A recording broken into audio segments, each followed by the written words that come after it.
দুনিয়াতে যারা মা বাবার সেবা করবে, দুনিয়াতে যারা মা বাবার সাথে সুন্দর ব্যবহার করবে, আল্লাহ কোরআনের এই ফরমান অনুযায়ী যারা মা বাবার সাথে সুন্দর আচরণ উচ্চারণ করবেন, আল্লাহ রাব্বুল আলামিন আখিরাতে তাকে জান্নাত তো দিবেনই, সঙ্গে সঙ্গে নগদ এই পৃথিবীতে আল্লাহ রাব্বুল আলামিন এই সুসন্তানকে তিনটা গুরুত্বপূর্ণ পুরস্কার এই দুনিয়াতে দিয়ে দিবেন। কয়টি পুরস্কার দেবেন? তিনটি পুরস্কার দেবেন। আখিরাতের পুরস্কারের কোনো বিবরণ নাই, একমাত্র জান্নাত। দুনিয়াতে অলরেডি জান্নাত হলো মা বাবা, এই মা বাবার সেবা করবে, আখিরাতে তাদের জান্নাত ওয়াজিব, তারা জান্নাত পেয়ে যাবে। এটা আখিরাতের পুরস্কার। জান্নাত পাইলে আর কিছু লাগবে না, জান্নাত পাইলে সব হাসিল হয়ে যাবে। জান্নাত পাইলে আল্লাহ রাব্বুল আলামিনের সাথে সাক্ষাৎ হয়ে যাবে। জান্নাত পেয়ে গেলে নিজের মনের সমস্ত কামনা বাসনা, সমস্ত ইচ্ছা, সব রকমের সুখ শান্তি সব কিছু হাসিল হয়ে যাবে। এই জান্নাত আল্লাহ রাব্বুল আলামিন আখিরাতে দিয়ে দেবেন যদি দুনিয়াতে বাবা মার সাথে সুন্দর ব্যবহার করেন। এটা আখিরাতের হুকুম, এটা আখিরাতের বিধান, এটা আখিরাতে আল্লাহ রাব্বুল আলামিনের দান এবং অনুদান। আল্লাহ রাব্বুল আলামিনের পক্ষ থেকে বিশেষ কিন্তু কেউ যদি বাবা মার সাথে সুন্দর ব্যবহার করে, কেউ যদি মা বাবার সন্তুষ্টি অর্জন করে চলে, কেউ যদি মা বাবার অন্তর করে পৃথিবীটা কাটিয়ে দিতে পারে, আল্লাহ রাব্বুল আলামিন এই দুনিয়াতে তাকে তিনটা পুরস্কার দেবেন। এক নাম্বার পুরস্কার যদি কোনো ব্যক্তি সুন্দর ব্যবহার করে, মা বাবার সন্তুষ্টি অর্জন করে জীবনকে পরিচালিত করে, আল্লাহ রাব্বুল আলামিন সর্বপ্রথম তাকে পুরস্কার দিবেন, তার হায়াত বাড়িয়ে দিবেন। কি বাড়িয়ে দিবেন?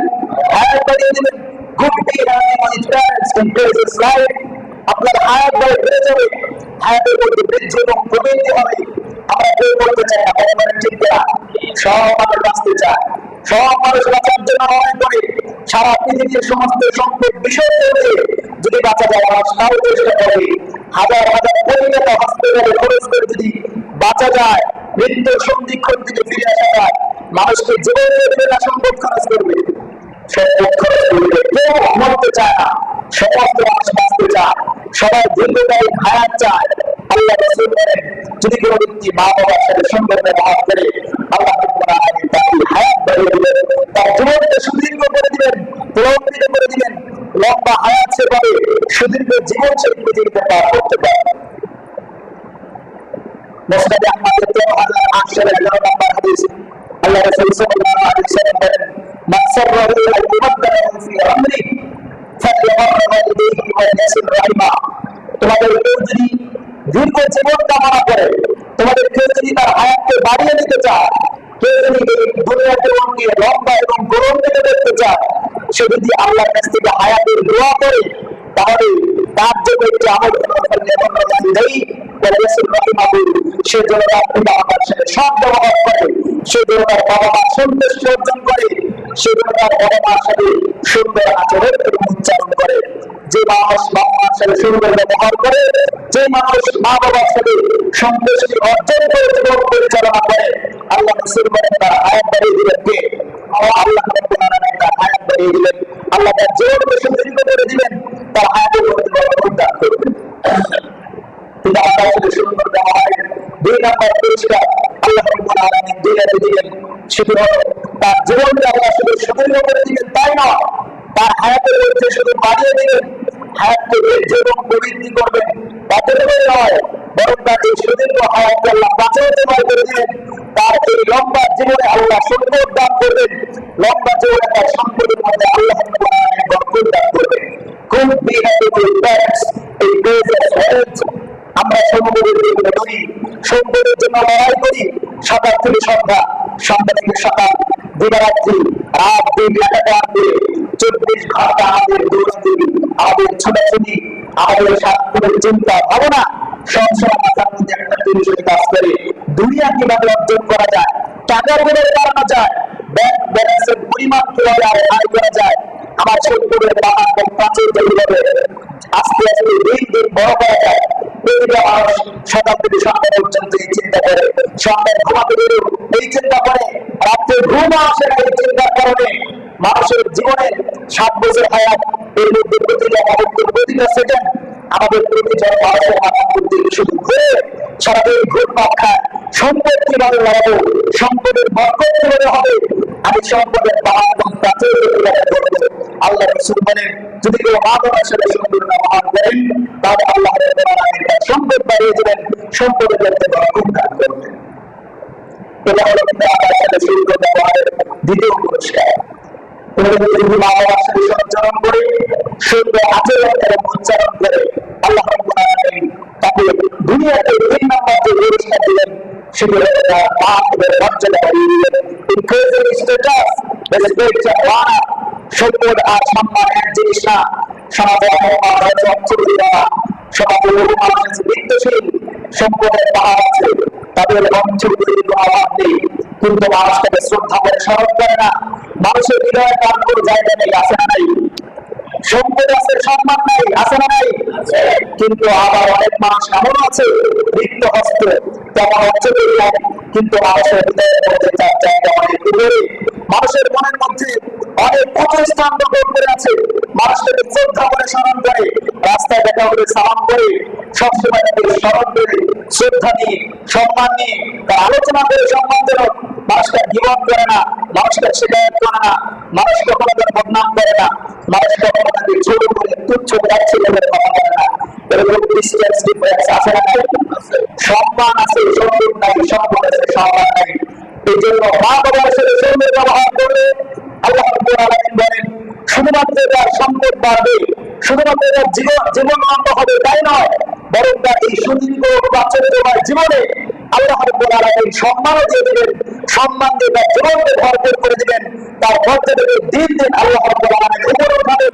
তার মর্যাদার মাধ্যমে তার স্থান এবং অবস্থান মানুষের হৃদয়ের মধ্যে জায়গা করে দিবেন। মানুষ তাকে শ্রদ্ধা বলে স্মরণ করবে। যদি বাবা মার সাথে সুন্দর ব্যবহার করা যায়, মা বাবার সাথে সুন্দর আচরণ এবং উচ্চারণ করা যায়। মুসলিম শরীফের 2542 নম্বর হাদিস, হযরত ওমর ইবনে খাত্তাব রাদিয়াল্লাহু তাআলা আনহু বলেন, قال رسول الله صلى الله عليه وسلم إن فاتبعين رجل يقال له ويس وله والدة وكان به بياض فقولوا فليستغفر لهم। রাসূলুল্লাহ সাল্লাল্লাহু আলাইহি ওয়াসাল্লামের জামানায় ওনার শেষ সময় আল্লাহর নবীর আবু বকর ছিল ওয়াইস আল-কারনী, নামটা আপনারা সকলেই শুনেছেন, সবার কাছে পরিচিত নাম। ওয়াইস আল-কারনী একজন বিখ্যাত মানুষ, তিনি ইয়ামানে বসবাস করতেন। তিনি হায়াত সংবাদ দিলেন, আল্লাহ রাসূলের হায়াত শেষের দিকে তিনি আর বেশি দিন পৃথিবীতে থাকবেন না। বিদায় হজের ভাষণে বিভিন্ন আলামতের মাধ্যমে বোঝা গেছে আল্লাহ নবী আর পৃথিবীতে বেশি দিন থাকবেন না। কিন্তু আমার মা ঘরে অসুস্থ, তিনি মায়ের সেবা করবেন নাকি আল্লাহ নবীর কাছে সাহাবী হবেন? কোনটা করবেন? সাহাবী হওয়ার যে মর্যাদা, আল্লাহ রাসূলকে যদি কেউ এক নজর দেখতে পারে তার নাম সাহাবী। মান লাকিয়া নবী সাল্লাল্লাহু আলাইহি ওয়াসাল্লাম মুমিনান বিহি ওয়া মাতা আলা ইসলাম, কোন ব্যক্তি আল্লাহ নবীকে এক মুহূর্তের জন্য দেখতে পায় অথবা আল্লাহ রাসূলকে দেখতে পায়, সে দেখে নাই, আর এই ঈমান অবস্থা যদি তার ইন্তেকাল হয়ে যায় তাহলে সেই ব্যক্তির নাম হবে সাহাবী। সাহাবীর মর্যাদা কত বেশি! ওয়াল্লাহি লা ইসবাহু সাহাবা খায়রুম মিনাদ দুনিয়া ওয়া মা ফিহা। সারা পৃথিবীর সমস্ত মানুষের আমল যদি এক জায়গায় জমা করা হয়, যেই সাহাবী রাসূলকে এক সেকেন্ড দেখার সুযোগ পেয়েছে সেই সাহাবীর সমান খুঁজে নেওয়া একজন হবে না। এই নাম সাহাবী। আমাদের পৃথিবীতে যত কোটি মানুষ আছে, যত লক্ষপতি ইবাদত আছে, সমস্ত মুসলমানের ইবাদত, সমস্ত মুসলমানের আমল এক বাংলায় জমা করলে একজন সাহাবী আল্লাহ রাসূলকে 2 সেকেন্ড দেখেছিল, এই 2 সেকেন্ডের মর্যাদা আমাদের চিন্তা করতে হবে। এই নাম সাহাবী। এর নাম সাহাবী। আবু বকর ফিল জান্নাহ, ওমর ফিল জান্নাহ, উসমান ফিল জান্নাহ, আলী ফিল জান্নাহ, আবু তালহা ফিল জান্নাহ, জুবাইর ইবনে আওয়াম ফিল জান্নাহ। সাহাবী মানে জান্নাতি, সাহাবী মানে জান্নাতি, সাহাবী মানে নিশ্চয় জান্নাতি।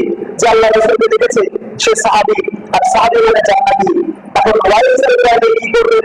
বাড়িতে আপনার অসুস্থ, অন্যদিকে আপনারা চলে যাবেন, অথচ আল্লাহ নবীকে দেখার জন্য সারা পৃথিবীর প্রান্ত প্রান্ত থেকে ছুটে এসেছে। কারণ এক সেকেন্ড দেখতে পারবে তার নাম কি? সাহাবী। সাহাবীর মর্যাদা কি? আল্লাহ রাসূল এবং নবীদের পরে শ্রেষ্ঠত্বের তালিকায় সর্বপ্রথম যাদের নাম থাকবে তার নাম হবে সাহাবী। সারা দুনিয়ার সমস্ত মানুষের এক জায়গায় জমা হবে, সমস্ত মুসলমানের আমলের এক জায়গায় জমা করবে। যে সাহাবী রাসূলকে এক সেকেন্ড দেখেছিল ওই সাহাবীর ধারে কাছে যেতে পারবে না। এত বড় ফজিলত, এত বড় মর্যাদা, কিন্তু ওয়াইসাল কাদির ঘরে মা অসুস্থ, তিনি কি মায়ের সেবা করবেন নাকি আল্লাহ নবীকে এক মুহূর্ত দেখে সাহাবী হবেন? আল্লাহ নবীর পরে সর্বশ্রেষ্ঠ যে দল, সর্বশ্রেষ্ঠ যে শ্রেণী, সেই শ্রেণীর মধ্যে নিজের নাম বিদায়িত বলতে দেবেন, কি করবেন? কনফিউজ হয়ে গেলেন। চিন্তা করে, বিভিন্ন চিন্তা করে তিনি কোনোভাবে ফাইনাল সিদ্ধান্ত নিতে পারছিলেন না। অনেকদিন পরে তিনি চিন্তা করলেন তার মা ঘরে অসুস্থ, তার মায়ের সেবা করা জরুরি। আল্লাহ রাসূলকে দেখতে পেলে তিনি সাহাবী হয়ে যাবেন, শ্রেষ্ঠ হয়ে যাবেন, ঠিক আছে, কিন্তু অসুস্থ মাকে ঘরে রেখে তো যাওয়া যায় না। শুধু মা থেকে মদিনায় কিভাবে যাবে? এত বড় মর্যাদার জিনিস তিনি মায়ের জন্য ছেড়ে দিয়েছেন। সাহাবী হওয়ার পরে মর্যাদা কিছু হতে পারে না নবীদের পরে, কিন্তু এই মর্যাদার বিষয়টি, মর্যাদার স্থানকে ছেড়ে দিয়েছেন, ত্যাগ করেছেন শুধুমাত্র মায়ের কারণে। এখন যদি আমাদের এই সংবাদ দেওয়া হয় বাংলাদেশের সিলেটে আল্লাহ রাসূলকে দেখা শুরু আছে, আমরা কি বসে থাকবো না ছেড়ে যাবো?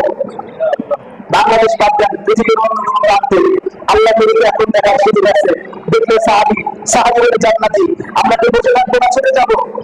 কত বড় মর্যাদার বিষয়! সারা দুনিয়া থেকে আল্লাহ রাসূলকে দেখার জন্য মদিনায় এসেছে।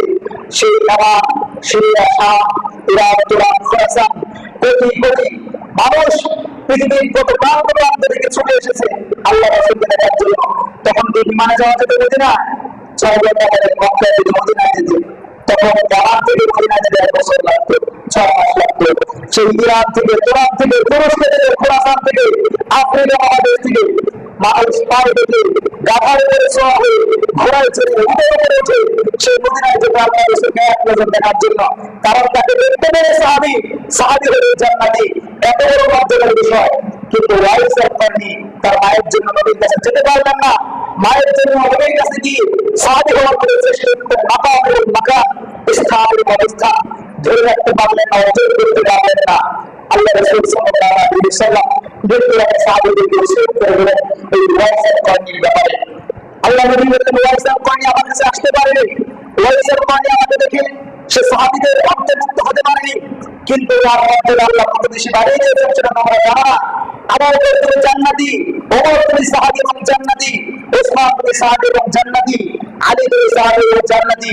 কিন্তু মনে রেখো, তোমাদের পরে এই পৃথিবীতে শ্রেষ্ঠত্বের তালিকা যদি কোনো ব্যক্তির নাম আসে, তার নাম হবে ওয়াইসাল কারণী। তার নাম কি? ওয়াইসাল কারণী।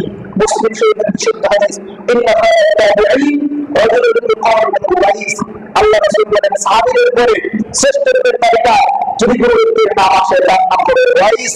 তবে এতটুকুই শেষ নয়, ফাদরুহু ইস্তাগফির লাকুম। তোমরা মনে রেখো, আমার মৃত্যুর পরে ওয়াইস মদিনায় আসবে। মদিনায় আসবে তুমি আবু বকর সাহাবীদের জান্নাতে যাবে, তুমি ওমর সাহাবীদের জান্নাতে যাবে, ঠিক আছে? তোমাদের শ্রেষ্ঠত্ব, তোমাদের মর্যাদা অনেক বেশি, কিন্তু ওয়াইসের মর্যাদা আল্লাহর কাছে এত বেশি হয়ে গেছে তোমরা জানো না। সে আল্লাহর কাছে যা চাইবে আল্লাহ রাব্বুল আলামিন তাকে তাই দিয়ে দিবেন। এই জন্য আমাদের নবী আবু বকরের চেয়ে শ্রেষ্ঠ মানুষ আল্লাহ নবীর বেলায় নিজের তুলনায় আমাদের উপর ওমরের স্থান, ওমরের পরে ওসমান, ওসমানের পরে আলী, এই 4 জন সাহাবী সহ সমস্ত সাহাবীকে আল্লাহ নবী বলে দিলেন, তোমরা সাহাবী হয়েছো, তোমরা জান্নাতে যাবে। সব ঠিক আছে, কিন্তু ওয়াইসাল কারণী তার মায়ের সেবা করেছে, এই জন্য তার মর্যাদা এত বেশি। সে আল্লাহর কাছে যা চাইবে তাই পাবে। অতএব আমার মৃত্যুর পরে ওয়াইসাল কারণী যখন মদিনায় আসবে, তুমি আবু বকর কিন্তু তুমি তার কাছ থেকে দোয়া নিবা, তুমি ওমর কিন্তু তুমি ওয়াইসের কাছ থেকে দোয়া নিবা, তুমি ওসমান কিন্তু ওয়াইসের কাছ থেকে দোয়া নিবা। চিন্তা করা যায় কি পরিমাণ মর্যাদা আল্লাহ দিয়েছেন। আবু বকরের চেয়ে শ্রেষ্ঠ কে আছে? আল্লাহ নবী আবু বকরকে বলছেন তুমি ওয়াইসের কাছে দোয়া নিবা। ওমরের চেয়ে শ্রেষ্ঠ আর কে আছে? আল্লাহ ওমরকে, ওসমানকে, আলীকে, সমস্ত সাহাবীকে বলে যাচ্ছেন আমার মৃত্যুর পরে ওয়াইস আসবে, তোমরা ওয়াইসের কাছে দোয়া নিবা। কারণ ওয়াইস তার মায়ের সেবা করার কারণে আল্লাহ তার মর্যাদা এতটা হাই করেছেন, আল্লাহ তার মর্যাদাকে এতটা উচ্চ স্থানে নিয়ে গেছেন, সে আল্লাহর কাছে যা চাবে তাই পাবে। অতএব তোমরা সাহাবী ঠিক আছে, কিন্তু ওয়াইসের দোয়া থেকে বঞ্চিত হবে না। ওয়াইস আসলে ওয়াইসের কাছ থেকে দোয়া